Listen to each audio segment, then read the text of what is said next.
Greetings and bienvenue, Midnight Crew. Thank you for returning to this broadcast, and welcome to new viewers joining us for the first time.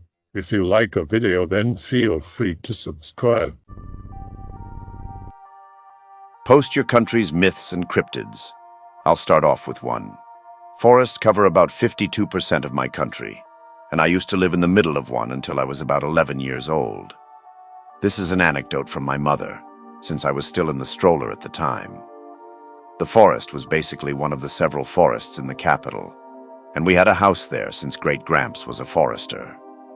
The forest itself is fairly well pathed, with many wider paths heading out into different parts of that area of the city. So if you took any of them eventually, you would get out to where cars drove.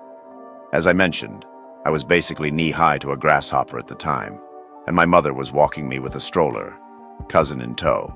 She was in her early teens at the time.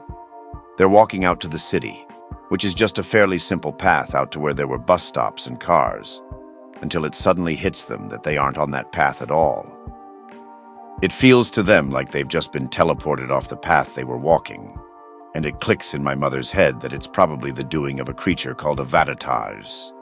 The etymology of this word is basically someone who leads someone on, and it's an evil spirit which gets people lost, especially in forests.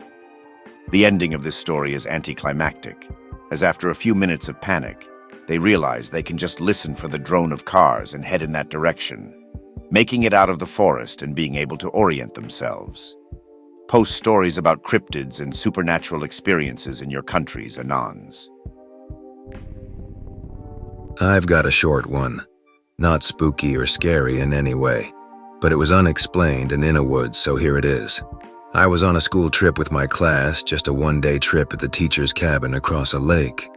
It was just a day of fishing and filleting any fish we caught, plus hiking and finding walking sticks and whatnot. It was a normal in-the-woods field trip. Around noon after lunch, we go on a hike. We were just walking around the forest on a trail. I did a little exploring on the side, just climbing steep cliffs to see what was around off of the trail. I found this tree. It was kind of like a maple, but it was not Canadian, or like any Canadian maple I have ever seen. Half the leaves were red, and the other half were green. It was not like they were mixed together as would be normal for the season.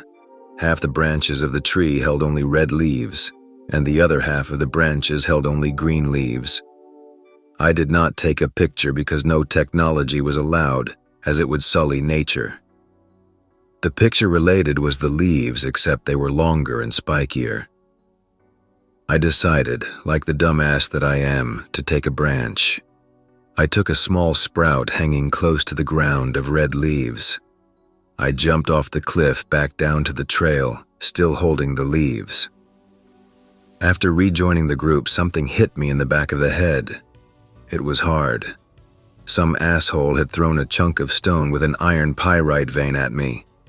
I was not bleeding, but it hurt. I looked behind me to see who had thrown it at me. I was at the back of the group, and there was no one behind me who could have thrown it. I was a little weirded out. Someone ahead of me pointed out that there was no noise. The teacher was now concerned because this was a forest. There should always be noise in a forest. We decided to keep moving just because there was nothing else to do. The teacher looked behind him and noticed me with the branch of red leaves. He looked kind of surprised, maybe scared. I'm not good at reading emotions. Anyways, he got pissed. He told me immediately to get rid of the branch. He gave me specific instructions for getting rid of it. I had to find a big maple tree, like really big. I shouldn't be able to wrap my arms around it.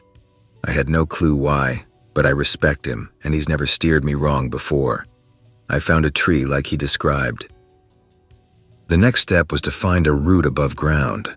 I had to plant the branch with the broken end right beside the root.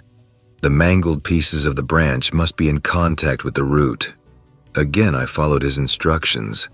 I still didn't know why. I did it anyways, just because I kept having rocks thrown at me and the teacher was getting increasingly angry at me. As soon as I planted the branch, and I'm not sure why he said plant as it shouldn't be able to grow as only a branch, I walked away. The group moved on. After a few minutes, the sound returned to the forest. I was no longer being pelted by rocks. All's well that ends well. And that's it. A few days later, I asked what was going on with my teacher and why he freaked out and why I got pelted by rocks. He said some bullshit about the tree being spiritual and that by breaking off a branch, I was being disrespectful to the forest. The only way to fix it was by allowing the branch to claim another tree. It's common for teachers to yell at kids for taking things like that on field trips. If every snotty little kid walked by and took a branch, soon there would be no branches. The teacher probably didn't want to be the reason why the school couldn't come back. Some plants can regenerate from a cutting or something like that, as long as there is a piece of the stem intact. He was probably hoping something like that would happen. I'm absolutely convinced that there are things in the trees that watch me through my window at night. Even if I'm walking around when it's dark. I live in a wooded area, sort of. I can just feel something staring at me the whole time. I don't know what these are called, but I'm damn sure they are there. I'm in Alaska. I haven't really found anything on them. They're more like shadowy things that come out at night so they can't be seen. Long arms and small heads, creeping me out thinking about them. There's also something much bigger, and maybe someone can actually finally help me out with this one. I have no idea what it could have been. Every single thing I have thought of doesn't fit. I lived in Hawaii at 11 years old.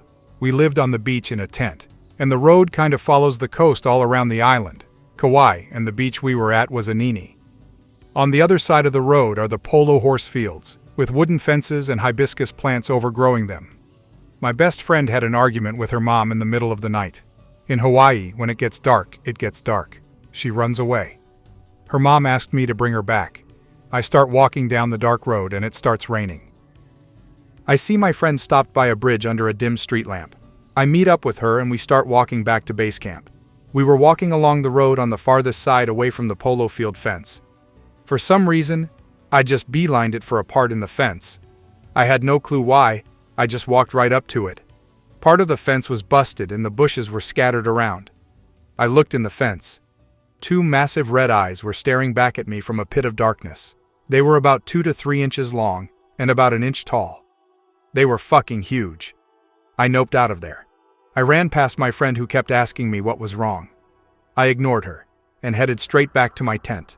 I went back the next morning and couldn't find the spot where I had seen it. Like, there was no broken fence or anything. I've told this story so much on so many websites and no one knows what it was. I think what I witnessed on several occasions was what's called a wood spirit. A spirit that is nature-oriented. Not a whole lot of information on them. In this area of Oregon, the Native American tribe did not have folklore about skinwalkers or wendigo. Forest spirits and stickmen seem to be the legends. The internet is filled with so many bullshitters, so I don't blame anyone for calling BS on me. I will just claim that what I type is true and made me open my mind. I was in my early 20s, and I am in my early 30s now. It was sometime after 10 at night, and I remember it well. My buddy and I were the only 2 there by the bank of the river. The other side was an island that was getting developed into more farmland. What I didn't tell you guys is this island had a Native American burial site. Now I was not told if it was a grave or just a spot for artifacts. I also do not know if they reported anything, so we are standing by our side of the bank. We hear something with a big stride pacing on the other bank. It was just foggy enough to not see shit with the mag light. The distance between banks could have been as long as 20 yards in some spots, but it was very short here. Whatever it was starts screaming. Now, I have been around a lot of cougars, and I knew they had a problem with one in the area. However, this gave me the chills. It was not like how they scream. It was like mixing that woman or cougar-like scream, but adding a boiling kettle-like sound or making it gurgling. It was also long and wouldn't let up.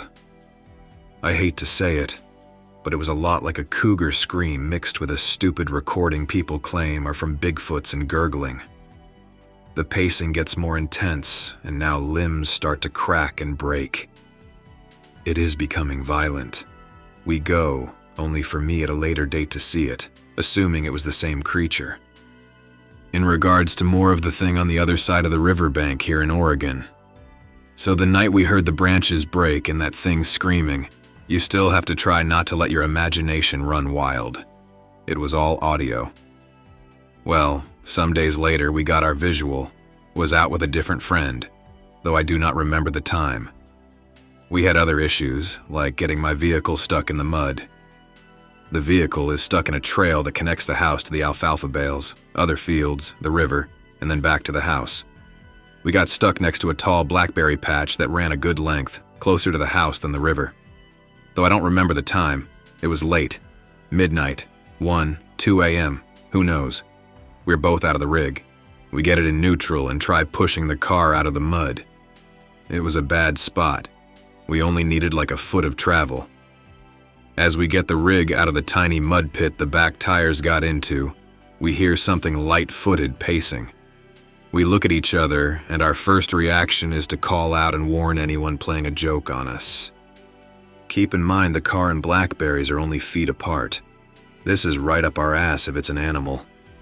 I hear the sound of 2 legs, its stride, gait, etc. It also has a soft foot to it, not a deer if it was on all 4s. Then it happens. Leaving the blackberries, stepping into the grass parts, pushing down into the shape of a large footprint. Then the second one appears, a bit forward from the first. I look up. So, the best way to describe this is in summer, when you see a heat wave over a road, that heat wave looks and how it distorts the air. Well, at easily over an 8-foot-plus height is the outline of huge shoulders and a head. We can see bits of the arms. We cannot see the legs or feet, just the impressions of the footsteps and weight. We get in the rig on the driver's side away from the blackberries in this thing. We get the fuck out. He and I still talk from time to time, though he's a total shut-in these days. This property was fucked up. I have had other things happen there. More about the property in Oregon. This massive thing was, I think anyway, described by some working on the island, generally describing a huge black mass or undefined entity. None of these sightings took place before development. None with this thing anyway. The only other things that happened to me out there were less exciting but still chilling. One involving daytime, around 3 p.m. Nice, gorgeous day. Wind picks up randomly only to see the grass on the island move with the wind, and a Doppler-like effect of a woman's voice. Sounded like gibberish, and kids laughing, coming from that spot on the island. The other one was morbid. It involved a friend who a night later would off himself. Everyone was drunk, except him and I. He told me about how his wife was going to leave him for some guy she met online. He never gave me the impression he would off himself. As the night went on, everyone was sleeping and it was just the fire and I. Then out of the tree line I get startled, and for just a few seconds I realized WTF I'm looking at. A floating dress. Blue in tint, dirty. I can see some of the arms and maybe a neck. No head, hands, legs, or feet. It comes closer to me, then vanishes. Later that night, I went to the farmhouse and looked at my friend's family painting. It's a huge, cool, hand-painted old work of art that shows her grandparents, I think. If not, then her great-grandparents. Anyway, there it was in the painting. The dress. Same color, same features, all the exact same. The next morning, I just knew someone or something, maybe a pet, had died. Just a feeling. Then around 7 or 8 a.m., a deputy called and told me what was up. I'm in tune with nature. I have always felt it. When I was a kid, I was lucky enough to have my dad be friends with a medicine man in Washington State. He died of cancer in the mid-90s. He would always tell me tales that had my imagination running wild and always kept my mind open to things. The thing I encountered was just proof of the unknown. Toronto Tunnel Monster, legends of hairy, child-sized humanoids that live in the waterways of Ontario stretch deep into the history of the Algonquian tribes. When the city of Toronto was built over numerous streams and rivers, they think these water spirits, the Memagwesi, may have become hidden beneath the city as well. Those streams and rivers still exist, running through the sewers and culverts under Toronto. Although the Memegwesi were known to be easygoing creatures, when offended, they would steal objects from the tribe or send canoes adrift, and what would be more offensive than being buried? In 1978, a Toronto man reported an encounter with one of these creatures, per the 25th of March, 1979 Toronto Sun. The man, who would only allow to be identified as Ernest, went looking for missing kittens when he crawled about 2 meters into a culvert. "I saw a living nightmare that I'll never forget," he told the Sun. The creature was long and thin, almost like a monkey, 3 feet long, large teeth, weighing maybe 30 pounds with slate-gray fur. Its eyes glowed orange. The thing hissed at Ernest, telling him to go away before it ran deeper into the darkness. Ernest's wife, Barbara, told the Sun. Her husband came back to their apartment visibly shaken. "I believe Ernie saw exactly what he says he did," she said. Morlocks. Or some humans got stuck in the tunnels and interbreed among them, becoming inhuman abominations.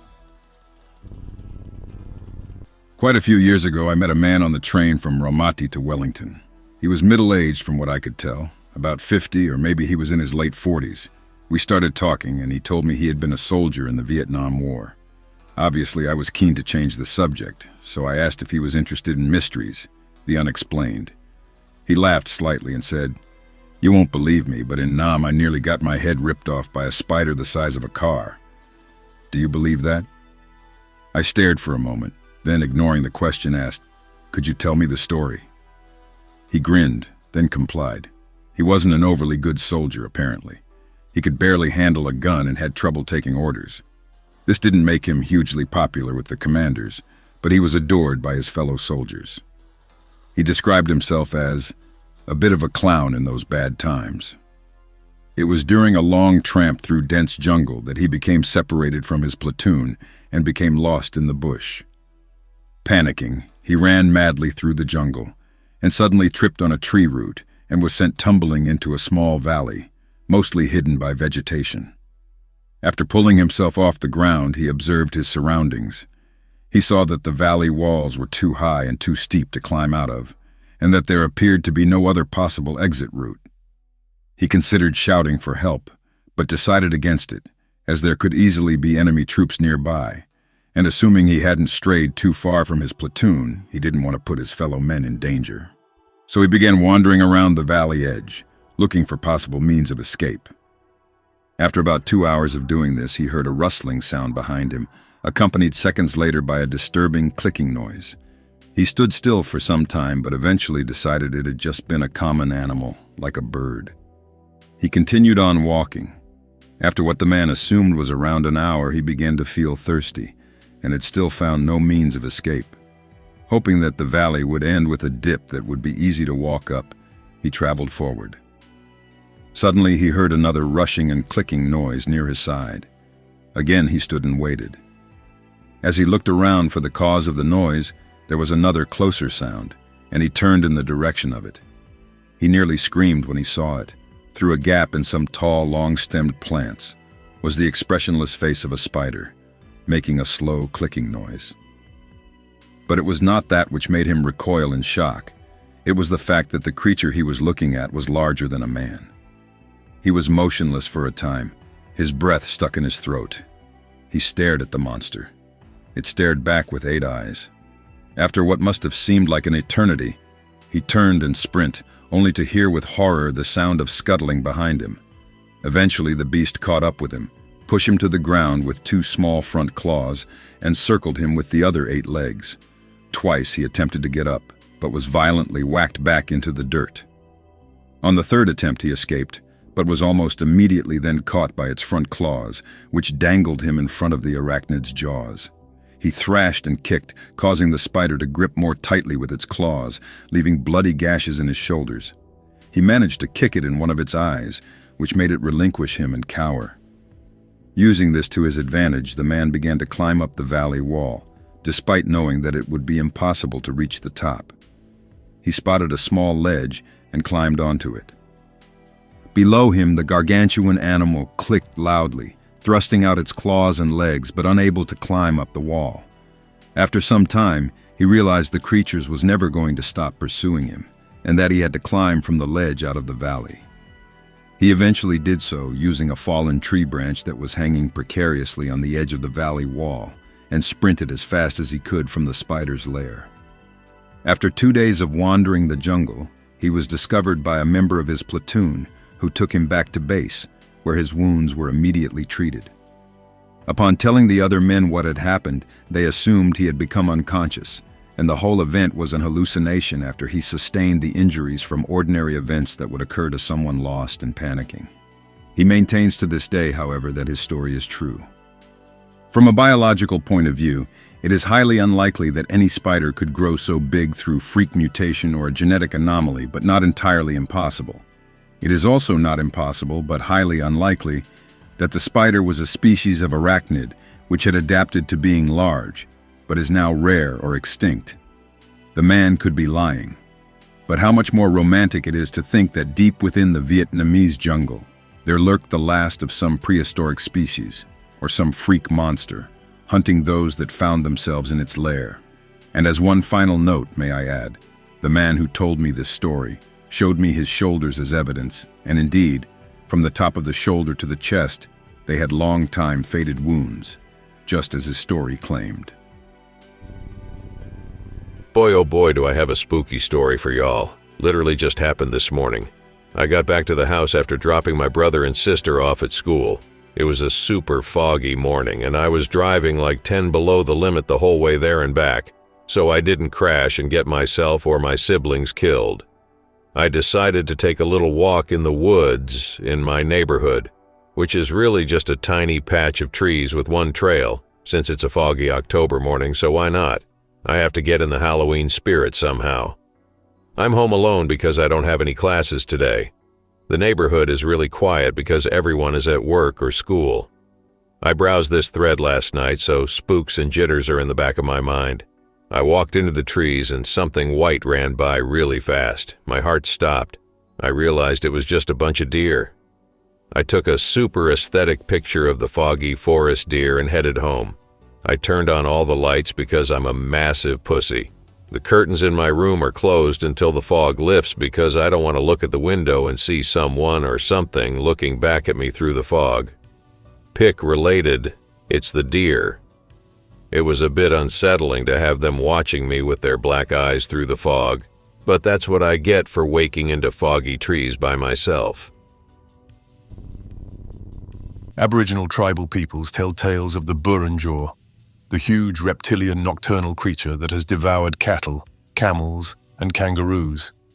Ancient Aboriginal artwork displays a three-toed bipedal form with small front legs and a huge mouth. Clearly, this is something different from their easily distinguished kangaroo artwork. Even still today, Aboriginal peoples will fearfully avoid certain locales in which this creature allegedly was seen, and they will abandon areas for some time if tracks of the creature show up. These same telltale tridactyl prints have earned the monster the nickname Old Three Toes by locals to the east. In the state of Victoria, indigenous peoples called this same ferocious theropod the Murramuri. Numerous sightings of Burrunjor footprints have now been logged across the outback. Pictures and casts show a consistent bipedal track with 3 huge toes, between 2 to 3 feet in diameter, alongside watering holes, along riverbanks, and even in dirt roads. The monster's footprints have been reason for alarm. According to testimonials, cowmen came across these monster tracks in the process of investigating missing livestock. The Burrunjor has a penchant for grabbing cows and carrying them off. Rex Gilroy's 2013 book, Burrunjor, The Search for Australia's Living Tyrannosaurus, lists several such scenarios where cows, sometimes several in a single kill site, were found bitten in half, and large bones were broken by massive jaws. The area around these kill sites was covered with massive, tridactyl reptilian footprints. Recent sightings of the creature responsible for the massive prints and bovine butchery have been more rare. Burrunjors have been seen at night by truckers driving the Stuart Highway, which traverses long, lonely sections of the continent down under. Another report tells of a man named Brian Clark, who went into the woods and got lost sometime during 1978. After the alarm was raised, he was tracked by policemen and 2 Aboriginal bushmen. The trackers woke up one night to a loud, thunderous sound and the ground shaking. After finding the wayward traveler, policemen later told the man that if he ever went back into the woods and got lost, that they would not come looking for him. Some think the sound was the stomping of the Burrunjor. No cryptid stories, just creepy people doing creepy shit in Innawoods. It's accepted here that you have to be careful where you camp and how deep you go, because we do have people that just go missing all of the time. We also have urban myths about cannibals in the mountains because of a bust decades ago, where they did catch a small community of people living in the middle of nowhere, inbreeding, poaching animals, killing campers and people and bringing them back to eat them. I have 2 stories that go along with this theme. I've posted both to /K/before. I have a friend in the army who was telling me about how the army owns an enormous stretch of land out in the middle of nowhere in the forest mountains that they use every once in a while for survival training and drills. It's so big they can't reasonably maintain a fence, so they just post up signs every once in a while telling people to leave. Every few years they assign people to go out and sweep the place, which takes months. My friend usually gets put on the sweep and he tells me they always find some interesting stuff. Lots of meth labs, some with bodies that got roasted when a lab blew up, dead missing kids, bodies in shallow graves wrapped in duct tape, random heads, bodies chopped to pieces. The oddest thing he found was one body at a campsite with its leg missing that was found in the camp's dugout fire pit, like someone was cooking it to eat it or some weird shit. Second story is one I was told by a member of my church. We'll call him Bob, older gentleman. The only reason I believe it is because I know him pretty well, and he is the type of person who I have seen drive miles back to a gas station because he was given an extra 25 cents in change. He just doesn't tell lies. Bob likes to go camping in the mountains to birdwatch and go on hikes and whatever. One such time he was camping and he went on a hike and ended up walking through a valley. Up on one of the mountains surrounding the valley, he noticed 2 people who were walking around with rifles, and he figured they must have been hunters, but he thought it was strange that they weren't wearing their hunter's orange. Bob suddenly realized he wasn't wearing any hunter's orange either, and so he looked up at them and waved his arms to try to get their attention so they would know he was there. The 2 men stopped. One of them raised their rifles and fired at him. Bob said he could hear the bullet whiz past his ear, and he was just so in shock that he just stood there. They fired at him again and he could hear it hit off somewhere to the side of him. Finally getting a hold of himself, he turned around and just ran as fast as he could. The men continued to fire without result until he was safely back in the tree line. He ran straight back to camp, got straight into his truck and left, leaving behind all his equipment. The scariest part about all of this is he was in the middle of absolute nowhere, and that there are probably people like him who those men or people like them have killed and done God knows what with and have never been found. Old Yellowtop.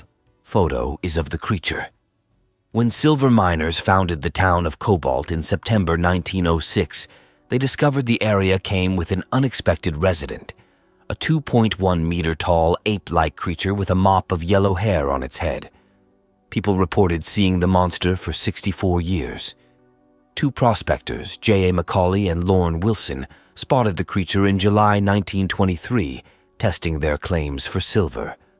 They both thought they saw a bear in a blueberry patch near the town, but it was Wilson who picked up a rock and threw it at the beast. The creature stood upright on 2 legs, and the men saw it was no bear. It resembled an enormous man covered in black fur, except for a blonde mane that fell from its head across its shoulders.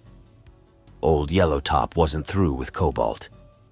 In April 1947, a woman and her son walked along the railroad tracks toward town to the grocery shop when the mother saw what she also thought was a bear.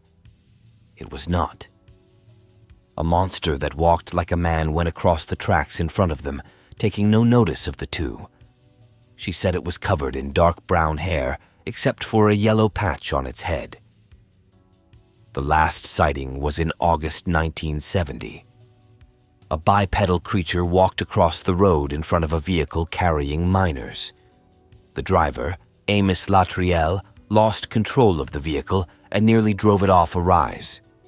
Like the other accounts, the monster had dark fur except for a long blonde head of hair. Innawoods? A few years ago I was solo camping. I was totally sober, on a health kick, and immersed in that nature. I drove to an isolated corner of a small national park and walked off trail another half-mile or less to set up camp. It was a wonderful day, and I set a small campfire as evening rolled in. I didn't bring anything to do, so I got bored around 9 p.m. and decided to turn in. I am an insomniac, so I lay in the tent sleepless for hours, slowly drifting off to the forest ambiance. Half asleep, I heard the crunching sound of footsteps outside about 30 feet away. I didn't want to get up and make noise trying to get a look at it, so I lay quietly and listened. I thought it must be a coyote. It put me on alert, but I got used to it and drifted back towards sleep. An unknown amount of time passes, and I wake up again to the sound of footsteps, which sound closer this time. I had no weapon, so I continued to act invisible, listening closely, and eventually fell asleep again.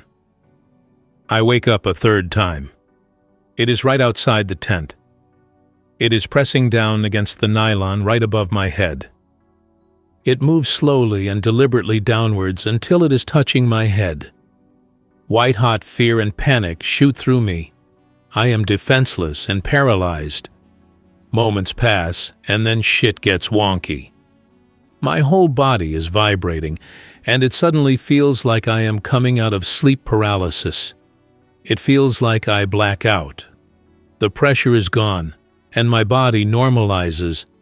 I listen for anything but hear nothing. I eventually gain the courage to move and look around. The area is completely still and quiet. I was shook to the core, but content to write it off as a unique form of sleep paralysis. I somehow fall asleep again, thinking, if I die, I die. I wake up to a beautiful morning and have a nice day. I still wonder about it 6 years later. It's the only time I've ever felt unsafe in the woods, and it's affected my free-spirited desire to explore in solitude. And the other Innawoods stories I've read don't help. Don't know what's spookier, a cryptid encounter or a very real predator stalking me as prey. Is there a difference? When I was about 17, maybe 16 at the time, we found an ape suit in my friend's parents' garage. It was from a costume party or something. His dad did apartment maintenance, so he probably got it out of an abandoned apartment. We had a video camera that we would use to film jackass-style activity, using one of our younger siblings' Power Wheels, usually taking the motor out and riding them at full speed down steep hills while they slowly disintegrated beneath us. We decide to take the camera and ape suit out at night to see if we can get some good reactions. There's a highway nearby, decently trafficked, but usually about 10 cars an hour at night. My friend's little brother puts on the ape suit and we hide in the bushes. When a car is coming, he slowly walks across the street and turns and stares into the headlights before continuing to walk to the other side. A few cars slow way down as they come up to where he crossed. We all laugh because we're easily entertained. We're all standing near the side of the road, trying to see what we got on the tiny camcorder screen, which is nothing, by the way. It's dark, and all you can see are a couple of headlights. A motorcycle is coming, we do the bit, and the motorcyclist speeds up to like 120 to get the fuck out as fast as possible. We laugh. We did it to a few more cars, and then we saw a big truck coming from the other direction. We dart into the woods with the exception of my friend's little brother in the ape suit and one other. The one other starts running down the side of the road, and the ape suit tackles him as the truck drives by. The truck slams on its brakes. They book it into the woods, and we peel back deeper into the woods.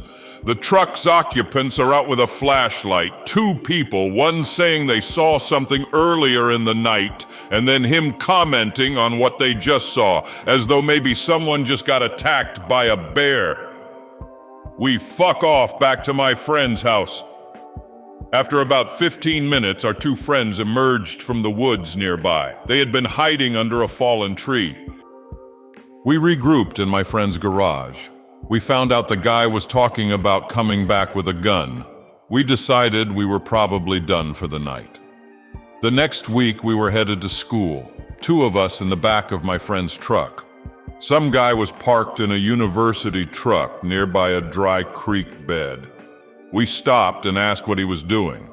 He said he was from the local university and was out to take footprints due to a Bigfoot sighting nearby.